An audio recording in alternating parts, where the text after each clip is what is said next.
The quiet of Oak Haven Trace shattered that morning, not with an alarm clock, but with a sound of pure, unadulterated audacity. I'm talking about the sight of a gleaming obsidian black Porsche Cayenne parked sideways across my entire two-car garage. A brazen, automotive middle finger aimed directly at my front door. Look, living in an HOA community like Oak Haven for 2 decades, you learn to tolerate the minor irritations, the beige-only paint rule, the passive-aggressive newsletters, but you also learn the difference between irritating and tyrannical. And our HOA queen, Brenda Blackstone, she was pure tyranny with a penchant for expensive athleisure wear.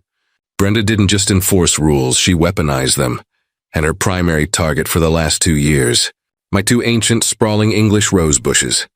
She called them unregulated chaos, claiming they violated the uniform aesthetic standards of the subdivision. I told her politely that those roses had been drinking sunlight on that exact spot since before she traded her Honda Civic for that Porsche. But Brenda, well, her mantra was simple. Compliance, Mr. Harrison. Or consequences will follow, consequences. That's why when I stepped out with my morning coffee, I found her $90,000 SUV sprawled across my property line, blocking me in with the precision of a trained military operative. And there it was, under my windshield wiper.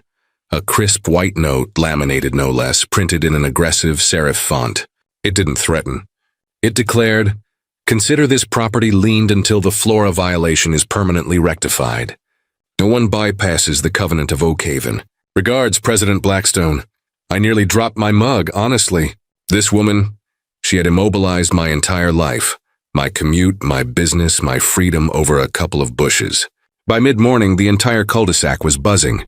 Old Mrs. Albright was out with binoculars, and the Peterson boys were filming it all on their phones like it was a live sports event.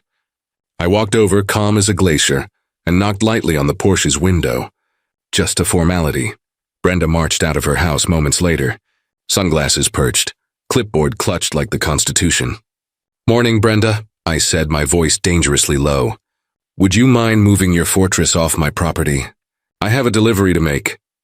She simply smirked, a truly venomous, self-satisfied twist of the lips. "I'm afraid that's not possible, Alex. This is a sanctioned enforcement measure. Until your yard meets regulation height, your access is, shall we say, suspended." I tried the police. They sighed. "Civil matter, sir. Call a tow." I called the tow companies. That's when I hit the brick wall. Brenda had spent the last 6 months rewriting the community contract, consolidating all local towing services under the HOA's exclusive command. They wouldn't touch her Porsche even if I offered to buy the company. She thought she was untouchable. She had created a legal, contractual fortress, and her black Cayenne was the battle standard planted firmly on my defeat. For 2 days, that car sat there, a monument to her arrogance. I was being humiliated publicly, confined like a child put in time out. That's when the gears started turning.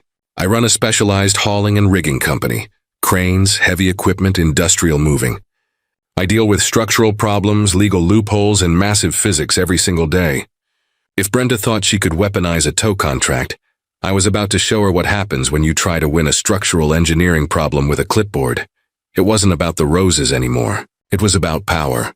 Her proving she could crush dissent, and me proving that when the rules are rigged, the only option is to change the game entirely. I pulled out my phone and scrolled past the usual contacts until I found the right name. Captain Leo Winch Maxwell, an old Navy buddy, now running a private commercial helicopter lift service. "Winch," I said, "you still got those choppers that can lift a small house?" His laugh crackled over the line. "Depends, Alex. You building or tearing down?" "Neither," I said, a slow smile spreading across my face. "I need you to move a very expensive Porsche. And I need the drop zone to be spectacular." Winch loved it. He just heard illegal blockade and high-altitude solution, and he was on board. We spent the next 48 hours getting the legal ducks in a row. My lawyer friend confirmed that since I had documented the trespassing and formally requested the vehicle's removal, I had the right to hire any service I wanted.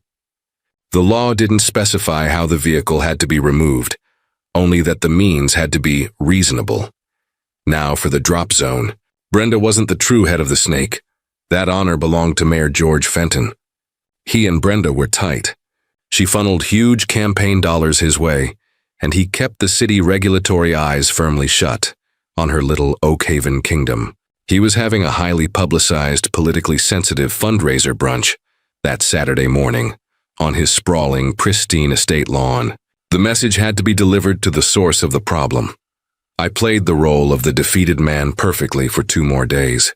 I even watered the damn roses right in front of Brenda's windshield, just to twist the knife of her impending victory. "Well, Brenda," I told her one evening, feigning resignation, "looks like you win. I'll call a landscaper Monday. Your point is made." She beamed, truly basking in her moment of triumph, not realizing she was standing next to her own Trojan horse. Saturday, 8:58 a.m. I was sipping my coffee, just as I'd been every morning. Brenda was holding court on her lawn, giving a dramatic, clipboard-wielding lecture to 3 nervous neighbors about the exact hue of their trash cans. Then the sound, a low rhythmic thump-thump-thump from the distance. Heads started turning. Brenda paused, frowning as if an air intrusion violated her HOA charter. The sound grew, louder, closer, until a massive black commercial helicopter, the kind they use for logging and setting roof beams, crested the oak line. It was enormous, its rotor wash immediately whipping the street into a frenzy, sending napkins, leaves, and Brenda's expensive straw sun hat flying. She started screaming, "What is this? This is a residential." But her voice was swallowed by the pure, thunderous roar of the engines. Winch's team rappelled down like a special forces unit. They were fast, efficient, and didn't even glance at the hysterical woman in the silk robe. In seconds, heavy-duty chains were wrapped, cinched, and locked around the Porsche's chassis. The entire street was silent, except for the roar and the rapid-fire clicking of phone cameras. Brenda finally realized what was happening, and her shriek, a truly primal sound, cut through the noise. "Stop, that is my car." "I am the president." "You cannot do this." She ran forward, tripping over the curb, flailing her arms at a $90,000 car that was already a foot off the asphalt. The Porsche lifted, slowly, majestically, tires leaving the pavement with a slight squeal. It rose higher, swaying slightly, gleaming black against the blue sky, dangling beneath the chopper like a ridiculous expensive Christmas ornament. The cul-de-sac exploded in cheers, whistles, and cathartic laughter. I stood on my porch, took a sip of my coffee, and gave Brenda a casual, almost bored wave. As the helicopter banked, flying the Porsche toward the city center, everyone assumed it was headed to a tow yard. They had no idea. 30 minutes later, the footage hit the Oak Haven group chat. The helicopter descended directly onto Mayor Fenton's lawn, right in the middle of his brunch. The guests, council members, donors, lobbyists, scattered in panic as the Porsche was lowered with surgical precision onto the emerald green turf. It landed with a heavy thud, flattening a patch of grass that probably cost more than my annual salary. The fallout was nuclear. The mayor's lawn Porsche meme launched instantly.